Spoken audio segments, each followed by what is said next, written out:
What's up, Michigan fans? Welcome back to the Maize and Bluebeard podcast, where we talk all things Michigan football and basketball, as well as other sports. I'm Chris. Thanks for being here. I appreciate you. We got a huge show today. Michigan reportedly has their new football general manager. We're going to talk about who it is and why you should be excited and why this is a fantastic home run hire for Michigan and Kyle Whittingham. We're also going to talk some more about the Peter Bourque decommitment, as well as talk about some QBs that Michigan is looking at now for the 2027 recruiting cycle, and dive into them a little bit more. And stick around to the end of the video and we'll talk about the results of yesterday's question today when I asked, who do you want to be the GM? We'll see how everybody voted. Odds are nobody saw this name coming. All that and more on this episode of the Maize and Bluebeard podcast. Let's go blue and let's get into it. The University of Michigan football program and Kyle Whittingham got their guy. What's up, Michigan fans? Real quick before we get into the huge news in today's video, I had a great chat in a live stream with some awesome Michigan fans, and I said something that I'm going to stand on, and I said when I hit 1,000 subscribers, I will dye my beard maize and blue, just like the logo. So right now we're at around 650. If you haven't subscribed yet, please subscribe down below. Let's get to that 1,000 subs so you guys can see me with a maize and blue beard. Legit. Now back to the video. Let's find out who Michigan's GM is. News broke late last night that Michigan was set to hire long-time Notre Dame general manager, amongst other positions, Dave Peloquin. This is a strong hire. I think it's a home run hire. I think it's a fantastic hire by Kyle Whittingham. I think that it's fantastic for a lot of reasons that we're going to dive into, but I think it also can be a great sign to Michigan fans. Many who thought, oh, he's just going to hire the guy from Utah, which I wouldn't have minded. It would have been fine with me because I do like Blecken, but I think this is way better. And I think that it's awesome to see him doing things like this. Like, let's take a step back before we dive into this. When he hired Larry Black as a defensive tackle position coach, he could have just given it to Denham, the understudy to Lou Esposito, who was already here. He could have said, hey, Lewis Powell, I trust you. I know you're great from Utah. Just coach the whole defensive line. But he went out and got a stud in Larry Black that's going to improve our run defense and our pass rush from the interior and on the defensive line as a whole, and make a superstar tandem with Lewis Powell. That's what he did. He could have just given this to Blecken. He could have just let McGee stay there, but he didn't like some of the things going on with McGee and his team. And he probably will still bring in Blecken in a different role or something, but he swung for the fences. He talked to bigger names and he found a stud. And Dave Peloquin also has familiarity with the staff. He has connections with Larry Black, who was just hired from Vanderbilt. He has connections with Tyler Stockton, our safeties coach, and he worked for quite a while with Tony Alford at Notre Dame as well. So these staff members were able to say, hey, this guy's a stud. He knows his stuff. We need to get him in here. And Kyle Whittingham loved what he heard when he met with him, and now we have this awesome superstar GM with all this experience that we're going to dive into in a minute. But I just think it's a great sign to Michigan fans that, hey, Kyle Whittingham's going to do what he has to do to get the right people in place, and he's not going to settle, because that's something we all need to remember too. This isn't like a retirement ride off into the sunset job for Kyle Whittingham. This is I'm not messing around. I won a national championship. I'm finally somewhere with the resources that can help me build a team and go after getting a championship, and that's what he's going to do. So get excited, because this is a great hire, and we're going to talk all about it right now. So Dave Peloquin was at Notre Dame for over 20 years in various different roles behind the scenes. He at times oversaw recruiting. He worked with numbers, talent acquisition. He was assistant athletic director at a time. He did so many things while there. When he oversaw recruiting, he over that whole stretch of 19 seasons, they were only outside of the top 15 two times, at 17 one year and 18 another year. Every other year they were within the top 15, most of the time within the top 12, and a lot of times within the top 10. In fact, his very first year when he arrived, the recruiting class was number 26 in the country. And after a full year, full cycle of him having his fingerprints all over it, they were number 4 in the country.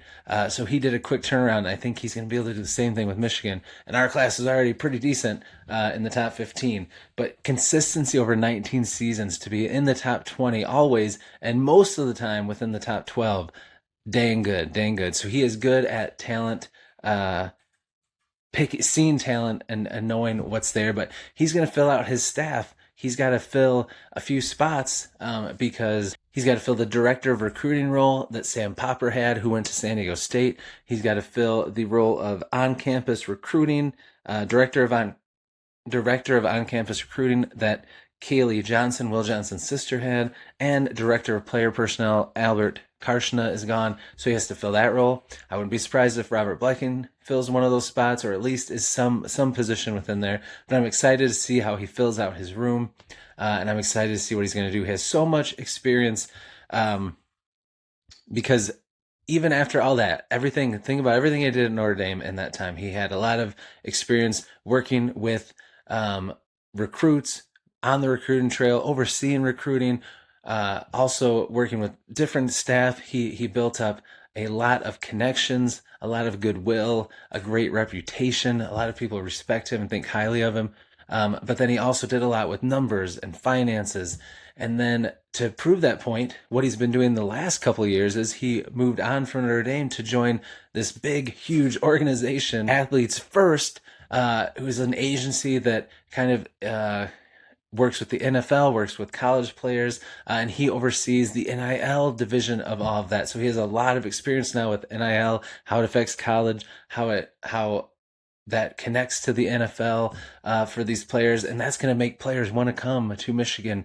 Like, a GM doesn't usually do that, but with everything he has, and Midwestern ties as well, being at Notre Dame that long, and the connections, but also guys know that he knows his stuff, and he has connections with the NFL now as well. That's pretty awesome. Pretty awesome stuff. But at Athletes First, he was interviewed when he got in there and started doing the work. And this is what he said. I love some of the things he said here. He said, "I have done personnel. I have negotiated contracts. I've presented to families before. I've recruited student athletes." And so it's an element of all that as we're going through this now. The good thing is people know how I do my business from a professional standpoint. I'm not going to be lying to families. I'm not going to be lying to general managers. I've built a good reputation across the college industry, just doing it the right way, for the right reasons, with the right people.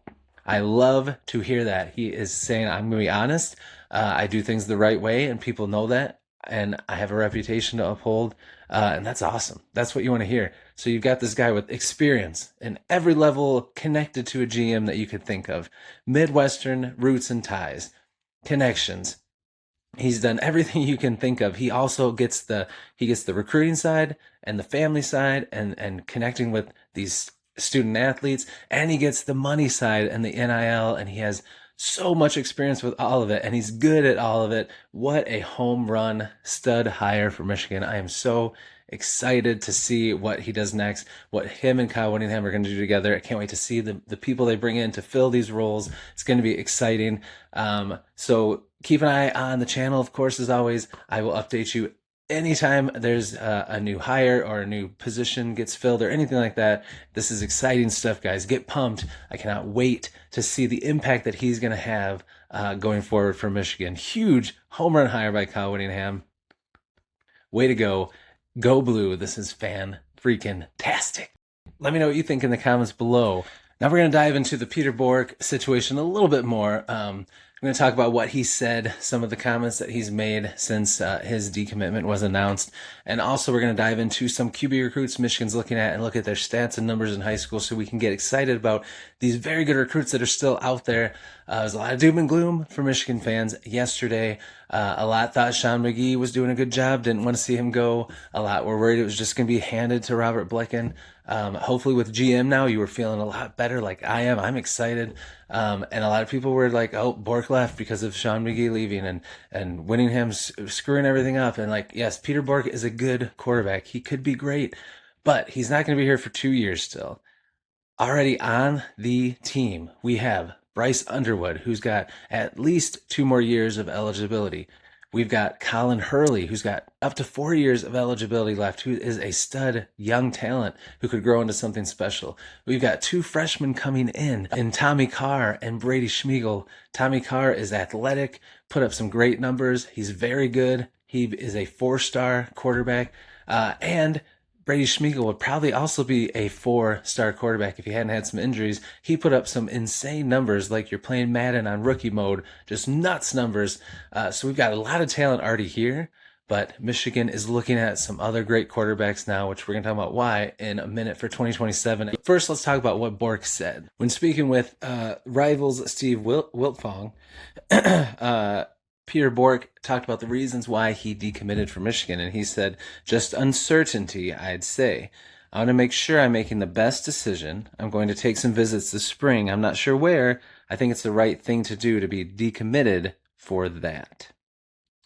So, I respect the young man for that. You know, when he signed on with Michigan, of course, it was to Sharon Moore. Sharon Moore's offensive staff. Chip Lindsey was his recruiter, and then Sean McGee was the GM that kind of got the contract done and all of that stuff. And I understand he had said, even when he talked about he was excited, Michigan's Michigan, playing in the big house will be awesome. Can't wait to visit, meet the new staff, see what they're all about. He did also mention in the beginning of that interview that it's kind of tough because all of the staff that was there when I signed on are gone. So I think it's just been weighing on him. I can see it. But Michigan was not going to offer any other quarterbacks when they had Borque signed up and locked up for the 2027 recruiting class. But as soon as he left and said, I'm going to look elsewhere, they got right to work. They had some QBs that they kind of were keeping an eye on, and they offered 2 of them. And I'm excited about both of them. So first of all, we've got 4-star quarterback Camden Lipati. And I love this guy. He's 6'3", 215 pounds from Salt Lake City, Utah. Coy Detmer Jr. and Jason Beck went to visit him back in January. They had a great visit with him. He was very excited. Utah was in the mix for him early on before he signed or before he committed to Illinois or First Washington. They were in the mix for him early on. He really likes Kyle Whittingham, so when he went to Michigan, he was pretty excited about that. Recruiting expert Greg Biggins scouted him, and this is what he said about him. He said Lipati is one of the top quarterbacks in the 2027 class. He has a linebacker build, but is all quarterback and one of the best pure throwers in the region. For his size, he moves well and shows some real dual threat ability.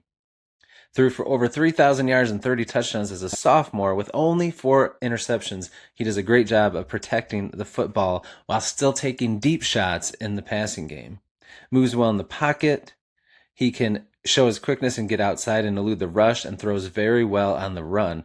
He's a zone read threat and had over 600 yards rushing last season, and he's tough to bring down in the open field due to his size and athleticism and his strength.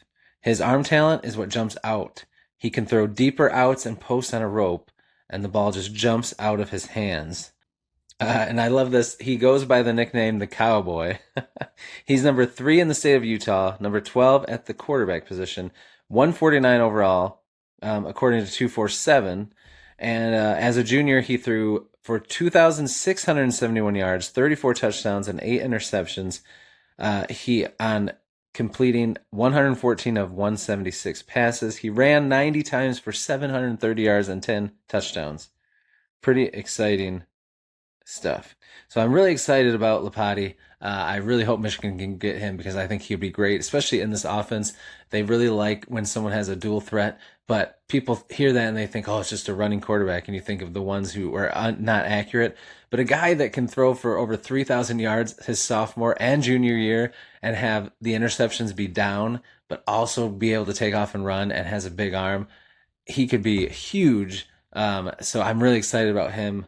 I love Lipati. He's kind of like my number 1 guy I hope they get. But I really like this other quarterback, and if they could get both, that'd be pretty awesome. So let me talk about the next guy that they offered as well after Borque decommitted. So Dane Weber is 6 foot, 215 pounds, number 280 recruit in the country, and number 18 quarterback.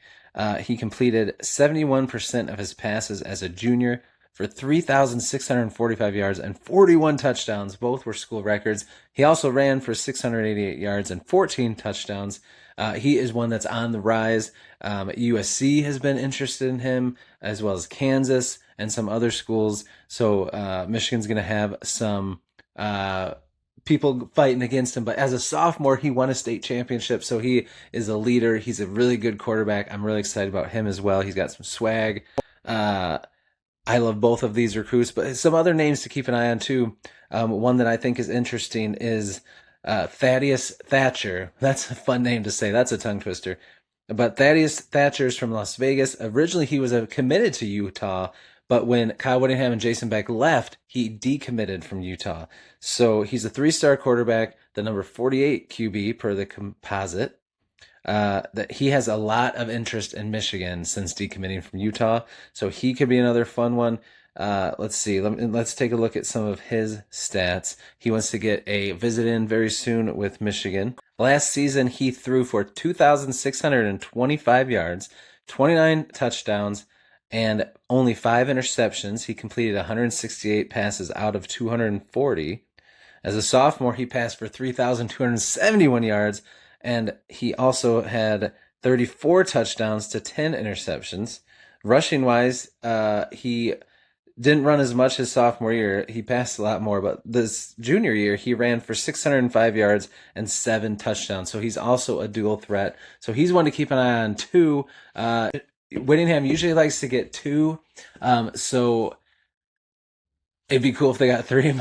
But I wouldn't be surprised to see them maybe get Lapati or Weber and then Thatcher, or maybe they get Lapati and Weber both, and then Thatcher still wants to come there, and we see how it all shakes out. I don't know, but I'm excited about all 3 of those, but especially Lapati and Weber. Lapati's probably my number 1, but I've been watching his stuff longer. But I do really like what I've seen of Weber and Thatcher as well. So there's some awesome QB recruits Michigan's looking at. So long story short, it's a bummer that Borque is on the go, but I think a lot of it was his own decision.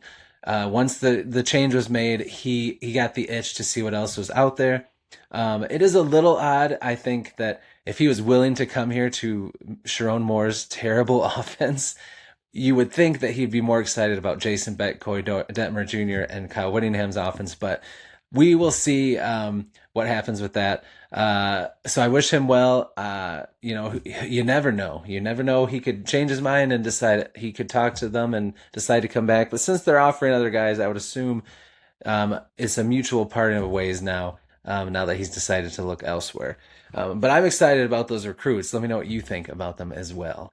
Now it's time for the results to yesterday's question of the day, in which I asked, who is your choice for general manager? Of course, it was a play off my video from yesterday. So I said, would you rather have Robert Blecken, Courtney Morgan, someone else? Let me know in the comments. Or do you just trust Whittingham and you don't have an idea, but you just trust Whittingham? You're going to be happy with whoever it is. The results are in, and here they are.